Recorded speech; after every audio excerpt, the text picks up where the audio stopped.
Proverbe chapitre 23. Si tu es à table avec un grand, fais attention à ce qui est devant toi. Mets un couteau à ta gorge si tu as trop d'avidité. Ne convoite pas ses friandises, c'est un aliment trompeur. Ne te tourmente pas pour t'enrichir, n'y applique pas ton intelligence.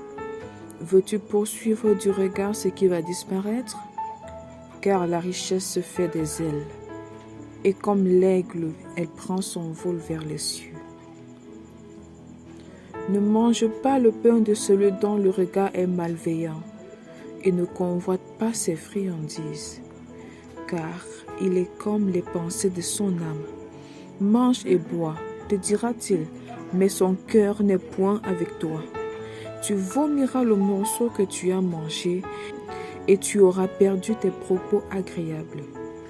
Ne parle pas aux oreilles de l'insensé, car il méprise la sagesse de tes discours. Ne déplace pas la borne ancienne, et n'entre pas dans le champ des orphelins, car leur vengeur est puissant. Il défendra leur cause contre toi. Ouvre ton cœur à l'instruction, et tes oreilles aux paroles de la science. N'épargne pas la correction à l'enfant. Si tu le frappes de la verge, il ne mourra point. En le frappant de la verge, tu délivres son âme du séjour des morts. Mon fils, si ton cœur est sage, mon cœur à moi sera dans la joie. Mes entrailles seront émues d'allégresse, quand tes lèvres diront ce qui est droit. Que ton cœur n'envie point les pécheurs, mais qu'il ait toujours la crainte de l'Éternel, car il est un avenir, et ton espérance ne sera pas anéantie. Écoute, mon fils, et sois sage, dirige ton cœur dans la voie droite. Ne sois pas parmi les buveurs de vin, parmi ceux qui font excès de viande, car l'ivrogne et celui qui se livre à des excès s'appauvrissent, et l'assoupissement fait porter des ayons. Écoute ton père, lui qui t'a engendré, et ne méprise pas ta mère quand elle est devenue vieille. Acquiert la vérité et ne la vends pas, la sagesse, l'instruction et l'intelligence. Le père du juste est dans l'allégresse. Celui qui donne naissance à un sage aura de la joie. Que ton père et ta mère se réjouissent. Que celle qui t'a enfanté soit dans l'allégresse. Mon fils, donne-moi ton cœur, et que tes yeux se plaisent dans mes voies. Car la prostituée est une fosse profonde, et l'étrangère un puits étroit. Elle dresse des embûches comme un brigand. Elle augmente parmi les hommes le nombre des perfides. Pour qui les a, pour qui les hélas, pour qui les dispute, pour qui les plaintes, pour qui les blessures sans raison, pour qui les yeux rouges, pour ceux qui s'attardent auprès du vin, pour ceux qui vont déguster du vin mêlé. Ne regarde pas le vin qui paraît d'un beau rouge, qui fait des perles dans la coupe et qui coule aisément. Il finit par mordre comme un serpent et par piquer comme un basilic. Tes yeux se porteront sur des étrangères et ton cœur parlera d'une manière perverse. Tu seras comme un homme couché au milieu de la mer, comme un homme couché sur le sommet d'un mât. On m'a frappé, je n'ai point de mal. On m'a battu, je n'ai rien. Je ne sens rien. Quand me réveillerai-je? J'en veux encore.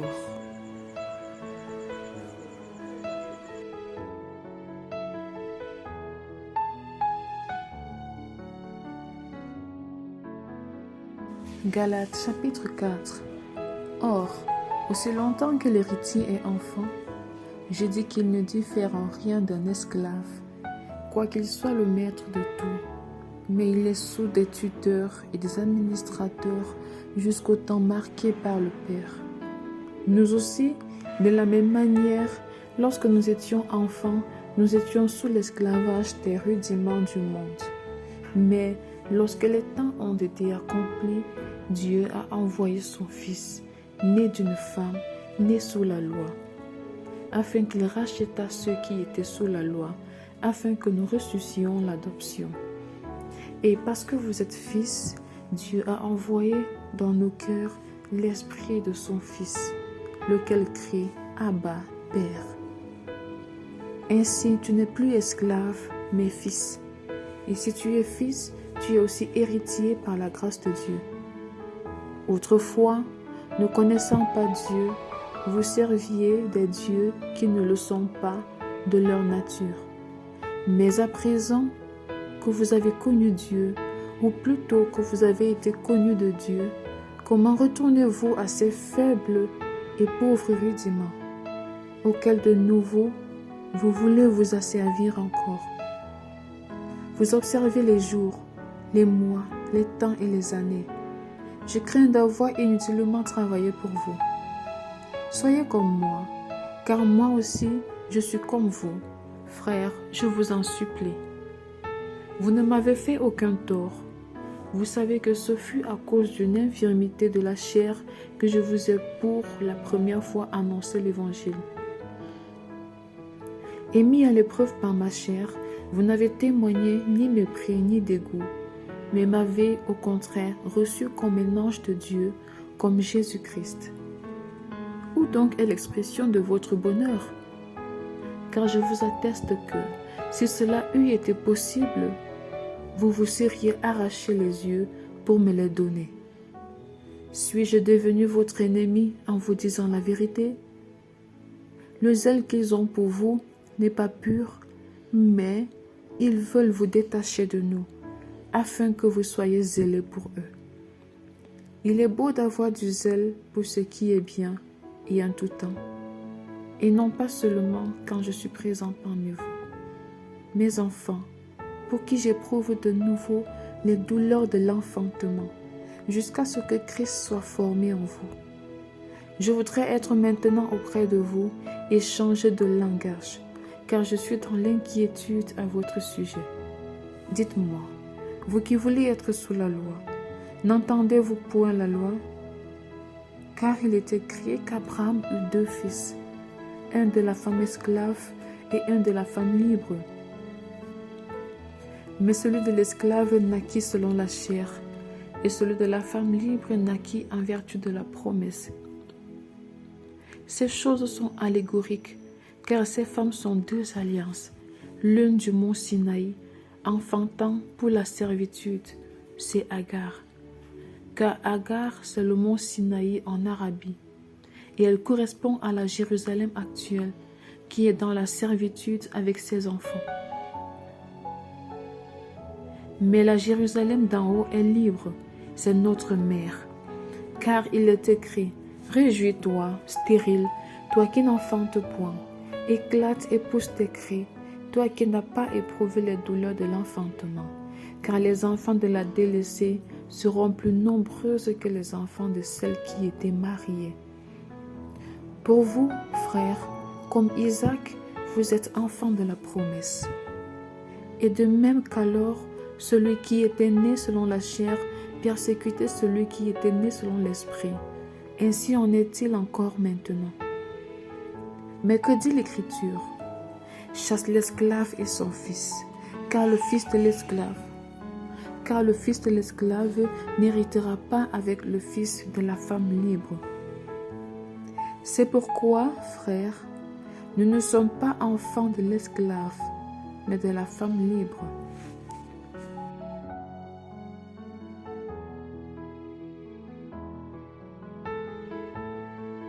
Galates chapitre 5. C'est pour la liberté que Christ nous a affranchis. Demeurez donc fermes et ne vous laissez pas mettre de nouveau sous le joug de la servitude. Voici, moi Paul, je vous dis que si vous vous faites circoncire, Christ ne vous servira de rien. Et je proteste encore une fois à tout homme qui se fait circoncire, qu'il est tenu de pratiquer la loi tout entière. Vous êtes séparés de Christ, vous tous qui cherchez la justification dans la loi, vous êtes déchus de la grâce. Pour nous, c'est de la foi que nous attendons, par l'Esprit, l'espérance de la justice. Car en Jésus-Christ, ni la circoncision ni l'incirconcision n'a de valeur, mais la loi qui est agissante par la charité. Vous courriez bien. Qui vous a arrêté pour vous empêcher d'obéir à la vérité? Cette influence ne vient pas de celui qui vous appelle. Un peu de levain fait lever toute la pâte. J'ai cette confiance en vous, dans le Seigneur, que vous ne penserez pas autrement. Mais celui qui vous trouble, quel qu'il soit, en portera la peine. Pour moi, frère, si je prêche encore la circoncision, pourquoi suis-je encore persécuté? Le scandale de la croix a donc disparu. Puisse-t-il être retranché, ceux qui mettent le trouble parmi vous? Frères, vous avez été appelés à la liberté. Seulement, ne faites pas de cette liberté un prétexte de vivre selon la chair, mais rendez-vous par la charité serviteurs les uns des autres. Car toute la loi est accomplie dans une seule parole. Dans celle-ci, tu aimeras ton prochain comme toi-même. Mais si vous vous mordez et vous dévorez les uns les autres, prenez garde que vous ne soyez détruits les uns par les autres. Je dis donc, marchez selon l'esprit et vous n'accomplirez pas les désirs de la chair. Car la chair a des désirs contraires à ceux de l'esprit, et l'esprit en a de contraires à ceux de la chair. Ils sont opposés entre eux, afin que vous ne fassiez point ce que vous voudriez. Si vous êtes conduits par l'esprit, vous n'êtes point sous la loi. Or, les œuvres de la chair sont manifestes. Ce sont l'impudicité, l'impureté, la dissolution, l'idolâtrie, la magie, les inimitiés, les querelles, les jalousies, les animosités, les disputes, les divisions, les sectes, l'envie, l'ivrognerie, les excès de table et les choses semblables. Je vous dis d'avance, comme je l'ai déjà dit, que ceux qui commettent de telles choses n'hériteront point le royaume de Dieu. Mais le fruit de l'esprit, c'est l'amour, la joie, la paix, la patience, la bonté, la bénignité, la fidélité, la douceur, la tempérance. La loi n'est pas contre ces choses. Ceux qui sont à Jésus-Christ ont crucifié la chair avec ses passions et ses désirs. Si nous vivons par l'esprit, nous marchons aussi selon l'esprit. Ne cherchons pas une vaine gloire en nous provoquant les uns les autres, en nous portant envie les uns aux autres.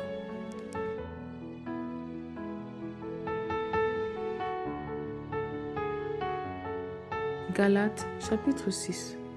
Frères, si un homme vient à être surpris en quelque faute, vous qui êtes spirituels, redressez-le avec un esprit de douceur. Prends garde à toi-même, de peur que tu ne sois aussi tenté. Portez les fardeaux les uns des autres, et vous accomplirez ainsi la loi de Christ. Si quelqu'un pense être quelque chose, quoiqu'il ne soit rien, il s'abuse lui-même. Que chacun examine ses propres œuvres, et alors il aura sujet de se glorifier pour lui seul, et non par rapport à autrui, car chacun portera son propre fardeau. Que celui à qui l'on enseigne la parole fasse part de tous ses biens à celui qui l'enseigne. Ne vous y trompez pas, on ne se moque pas de Dieu. Ce qu'un homme aura sémé, il le moissonnera aussi. Celui qui sème pour sa chair moissonnera de la chair la corruption, mais celui qui sème pour l'esprit moissonnera de l'esprit la vie éternelle. Ne nous lassons pas de faire le bien, car nous moissonnerons au temps convenable si nous ne nous relâchons pas. Ainsi donc, pendant que nous en avons l'occasion, pratiquons le bien envers tous, et surtout envers les frères en la loi, en la foi. Voyez avec quelle grande lettre je vous ai écrit, de ma propre main. Tous ceux qui veulent se rendre agréables selon la chair vous contraignent à vous faire circoncire, uniquement afin de n'être pas persécutés pour la croix de Christ. Car les circoncis eux-mêmes n'observent point la loi, mais ils veulent que vous soyez circoncis, pour se glorifier dans votre chair. Pour ce qui me concerne, loin de moi la pensée de me glorifier d'autre chose que de la croix de notre Seigneur Jésus-Christ, par qui le monde est crucifié pour moi, comme je le suis pour le monde. Car ce n'est rien que d'être circoncis ou incirconcis. Ce qui est quelque chose, c'est d'être une nouvelle créature. Paix et miséricorde sur tous ceux qui suivront cette règle et sur l'Israël de Dieu. Que personne désormais ne me fasse de la peine, car je porte sur mon corps les marques de Jésus. Frères, que la grâce de notre Seigneur Jésus-Christ soit avec votre esprit. Amen.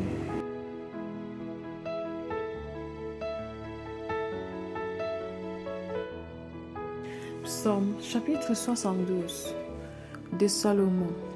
Ô Dieu, donne tes jugements au roi et ta justice au fils du roi. Il jugera ton peuple avec justice et tes malheureux avec équité. Les montagnes porteront la paix pour le peuple et les collines aussi par l'effet de ta justice. Il fera droit aux malheureux du peuple. Il sauvera les enfants du pauvre et il écrasera l'oppresseur. On te craindra tant que tu subsisteras, tant que subsistera le soleil, tant que paraîtra la lune, de génération en génération. Il sera comme une pluie qui tombe sur un terrain fauché, comme une ondée qui arrose la campagne. En ces jours, le juste fleurira, et la paix sera grande jusqu'à ce qu'il n'y ait plus de lune. Il dominera d'une mer à l'autre et du fleuve aux extrémités de la terre. Devant lui, les habitants du désert fléchiront le genou, et ses ennemis lécheront la poussière. Les rois de Tarsis et des îles payeront des tributs. Les rois de Séba et de Saba offriront des présents. Tous les rois se prosterneront devant lui. Toutes les nations le serviront, car il délivrera le pauvre qui crie et le malheureux qui n'a point d'aide. Il aura pitié du misérable et de l'indigent, et il sauvera la vie des pauvres. Il les affranchira de l'oppression et de la violence, et leur sang aura du prix à ses yeux. Ils vivront et lui donneront de l'or de Séba. Ils prieront pour lui sans cesse. Ils le béniront chaque jour. Les blés abonderont dans le pays, au sommet des montagnes, et leurs épis s'agiteront comme les arbres du Liban. Les hommes fleuriront dans les vignes comme l'herbe de la terre. Son nom subsistera toujours. Aussi longtemps que le soleil, son nom se perpétuera. Par lui, on se bénira mutuellement, et toutes les nations le diront heureux. Béni soit l'Éternel Dieu, le Dieu d'Israël, qui seul fait des prodiges. Béni soit à jamais son nom glorieux. Que toute la terre soit remplie de sa gloire. Amen.